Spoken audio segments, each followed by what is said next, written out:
올해가 이민년이죠. 올해 건명이고 52세입니다. 얼마 전에 본 사주거든요. 나이가 우리가 50이면 지천명이라고 하잖아요. 인생의 이제 중반기에 들어서 내가 어떻게 인생을 살아나가야 될지 이제 감이 바로 잡혀요. 그래서 올곧게 남은 인생을 좀 더 행복하고 나만의 인생으로 좀 행복하고 편안한 노후를 살아야 되겠다. 이런 생각을 할 때죠. 그죠? 근데 사람에게는 운이라는 게 있어요. 이 운이 바람과 같은 거기 때문에 우리에게 마음을 어렵게도 하고 내 중심을 못 잡게도 한다 그 말이죠. 특히나 이 사주 같은 경우에는 관살이 굉장히 중중한데 일주를 한번 보면 무인일주예요. 장생을 깔고 있네요. 상당히 남을 볼 때는 호감이 가고 말하는 게 예쁘게 보이는 그런 일주예요. 그래서 이쁜 짓을 많이 하면 사랑 많이 받겠죠. 그죠? 근데 이 자리가 지금 편관이에요. 편관. 그죠? 관이라는 것은 나를 지키는 힘이잖아. 그리고 사회의 규범이고 책임감이라고 볼 수가 있거든요. 나를 어느 정도 컨트롤할 수 있는 힘이라고 보는데 지금 여기 보면 시가 또 을묘시 정관이네요. 뿌리가 굉장히 튼튼합니다. 그렇게 하고 진월이네. 그죠? 그러니 뿌리가 있어요. 그래서 진 중에 을목이라는 놈도 있고 해 중에 간목이라는 놈도 있어요. 그래서 사주 8글자 중에서 이 관이라는 것이 지금 거의 한 5개 정도 상당히 많은 비중을 차지하고 있어요. 그래서 이런 사주를 우리가 관살혼잡이다라는 얘기를 하잖아요. 그죠? 관살혼잡. 관살혼잡. 관이 많다는 것은 뭐예요? 결국 내가 책임질 일이 많단 말이야. 책임질 일이 많다. 책임질 일이 많다는 걸 다른 말로 일복이 많다라는 거죠. 일복. 일복이 많다는 것은 내가 그 일을 사사한단 말이에요. 그리고 이런 직장에 가면 일들이 내 눈에만 보여. 다른 사람 눈에는 보이지 않지만 내 눈에는 할 일들이 보여진다 그 말이죠. 그래서 그것을 남에게 넘기는 것이 아니라 남의 일까지도 내가 또 맡아서 해야만 내 속이 시원해지는 그런 사주다라고 볼 수 있죠. 그러다 보니까 관이 중종하다 보면 스트레스를 굉장히 많이 받아요.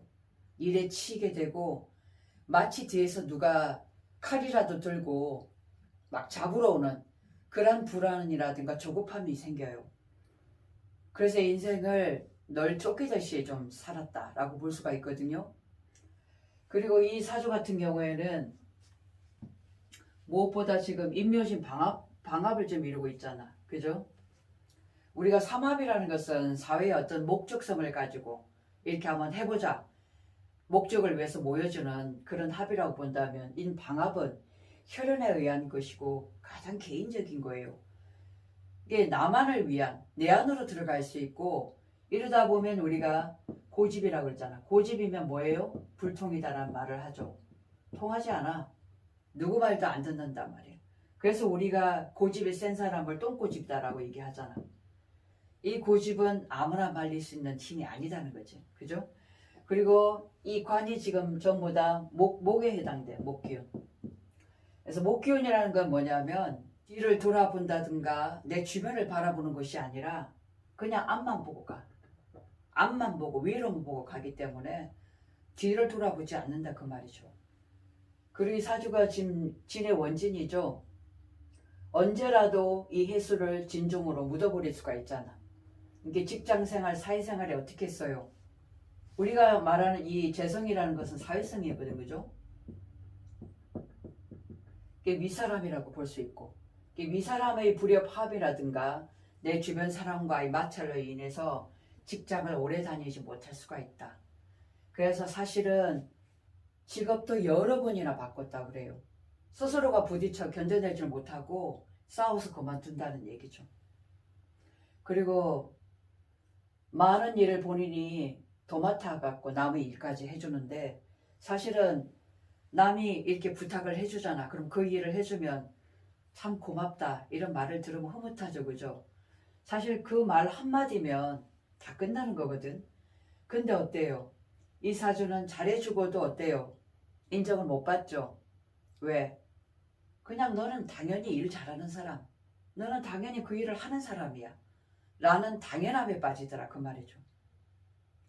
그러다 보니까 내 스스로 내가 힘이 겹고 또한 정신적인 스트레스를 너무나 많이 받고 또 일에 치다 보면 뭐예요? 몸이 힘들죠.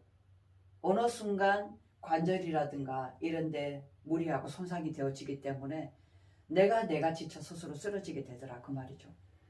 특히나 작년 같은 경우 어떻게 했어요?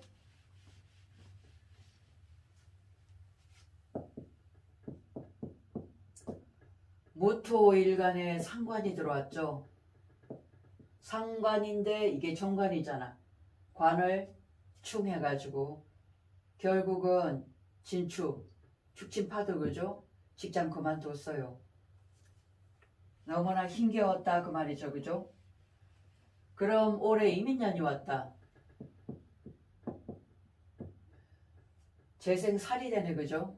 이렇게 관이 중종한데 어떻게 해요? 또 편관이 왔어. 이렇게 되면 직장생활 제대로 잘 할 수 있을까요? 그래서 이분은 작년에 회사를 그만두고 시집에 쉬면서 지금 공부를 하고 있답니다. 공부하면 너무 좋겠죠. 이렇게 관살이 중중한 사주가 지향하는 것은 바로 이 무인일주에 뭐겠어요? 인중의 병화란 말이에요. 병화. 정인이죠. 정인이라는 것은 뭐냐 하면 바로 공부란 말이야. 공부. 어디로 들어가? 나를 돌아보는. 내 안으로 내 공부하는 그런 시기다 그 말이죠. 그것이 너무나 필요한 사주예요. 이제까지 바깥만 바라다 봤잖아. 인생을 올곧게 살기 위해서는 이분은 첫 번째 어떻게 해야 되겠어요? 내 안으로 들어가서 마음의 여유를 가져라. 정말 여유 중요해요. 내가 나를 돌아보지 못했기 때문에 바깥에서는 모든 스트레스를 감당을 못 해냈던 거거든. 이제는 내 안으로 들어가서 편안한 여유를 갖고 휴식을 좀 취해야 돼. 그 시간이 필요로 해요. 그렇게 해서 뭐 했냐면 내 공부해야 되죠. 내 공부. 그죠? 내가 누구인가?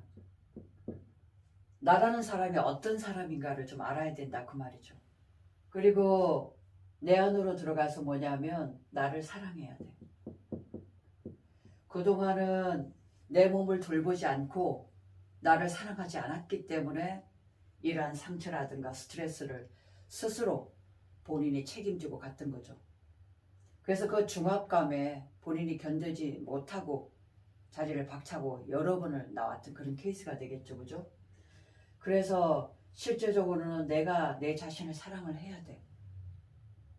그래야 남들로부터 사랑을 받을 수가 있겠다. 또 하나는 이 공부 중에 지식이 필요해요. 많이 알면 알수록 어떻게 돼요? 내 고집에서 벗어날 수가 있잖아. 불통했던 그 마음이 많은 사람의 마음을 이해하게 된다고. 이런 사람들의 특징이 내 것이 옳다라는 생각을 하거든. 내 생각이 옳다. 세상에는 다 옳아요. 옳지 않은 것은 없어. 다 생각의 첨차가 있기 때문에 그 사람 첨차에 대해서 인정을 해줘야 돼. 그래서 네 말도 맞고 내 말도 맞고 그러한 이해관계, 받아들임이 굉장히 중요해. 그래서 여기서 말하는 어떤 인성, 병화라는 것은 받아들임이죠. 받아들임. 받아들임. 뭐든지 이해하고 인정하고 받아들여라. 그래서 내 그릇을 좀 많이 키워나가야 돼요. 그러다 보면 내 눈에 바라다 보이는 것이 뭔가 부족하고 문제가 있다 이런 마음이 없어진다 그 말이죠. 그렇게 되면 마음의 여유가 더 많이 부릴 수가 있겠죠. 그죠? 그래서 인생이라는 것은 나만 바라봐야 돼. 남을 바라보지 말고 나만 바라보면 된단 말이에요. 그리고 그들을 볼 때 내 모습이다 라고 생각하시면 돼. 자꾸 남과 비교하면 그리고 바깥을 바라다 보면 내 것은 더 작아지고 나중에는 내 것이 없어진단 말이에요. 그러면 내 마음을 어디다 둘지를 몰라. 안 그러겠어요? 그리고 세 번째로는 건강이겠죠. 관살이 나를 치잖아, 그죠? 목국토하기 때문에 건강관리 잘해야 되는데 관살이 강한 사람들은 운동을 근력 운동을 이렇게 심하게 하면 안 돼. 그냥 우리가 조깅하듯이 일주일에 두세 번 정도 내 몸을 풀어가면서 마음의 여유를 가지는 그런 운동도 하면 참 좋겠다. 그리고 이제 네 번째 보면 여기 보면 하려고 하는 마음은 앞으로 추진하려는 추진력은 강하잖아, 그죠? 목기운. 근데 뒤가 모르단 말이야. 오래 가지를 못해. 그러면 우리가 목표라든가 어떤 계획에 있어서 어떻게 써요? 장기간 오래 갈 수 있는 걸 잡지 말고 단기간 짧게 잡아야 된다 그 말이죠. 예를 들어 한 달 계획, 그것도 길면 일주일에 일주일 계획을 세우면 돼요. 그죠? 그걸 세워가지고 그걸 해놨으면 내가 흐뭇하잖아. 그렇게 해서 한 계단 한 계단씩 올라갔을 때 내 마음이 만족스럽고 기쁘고 즐거움이 더 생길 수가 있겠다. 그래서 이 사조의 핵심은 바로 이거죠, 그죠? 따뜻함. 병화예요, 병화. 받아들임. 마음의 그릇을 넓혀야 된다. 너도 맞고 나도 맞고. 그래서 올해는 공부 좀 하라고 그랬어요. 본인도 그럴 마음을 먹고.